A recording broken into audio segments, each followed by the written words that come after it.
ترمذی شریف کی حدیث ہے اور حسن درجے کی روایت ہے۔ اللہ کے نبی جناب محمد الرسول اللہ صلی اللہ علیہ وسلم نے فرمایا کہ الصوم نصف الصبر،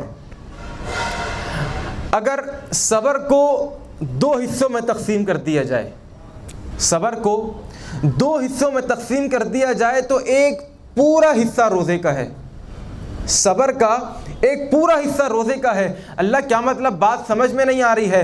رب فرماتا ہے میرے بندے یہ جو میں نے تمہیں رمضان کا مہینہ دیا ہے اس کے اندر تم نے صبر کر کے دکھانا ہے۔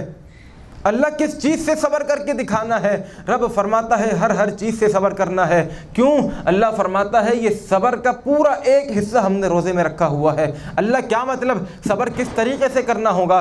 رب فرماتا ہے کھانے سے صبر کرنا ہوگا، پینے سے صبر کرنا ہوگا، اپنی نفسانی خواہش کی تکمیل کے لیے بھی صبر کرنا ہوگا، اور سب سے بڑھ کر توجہ جب ہم دسترخوان پہ بیٹھ جاتے ہیں افطاری کے وقت بھی صبر کرنا ہوگا۔ پہلے مؤذن کی اذان سننی ہوگی، اذان سے پہلے افطاری نہیں کرنی۔ رب فرماتا ہے ہم تمہاری صبر کی ٹریننگ ایسے کروائیں گے کہ کھانا تمہارے سامنے ہوگا، ارے حلال تو حلال، حرام تو حرام، تم حلال کو بھی ہاتھ نہیں لگاؤ گے۔ کیوں؟ رب فرماتا ہے اے میرے بندے ہم تمہاری ٹریننگ کروا رہے ہیں۔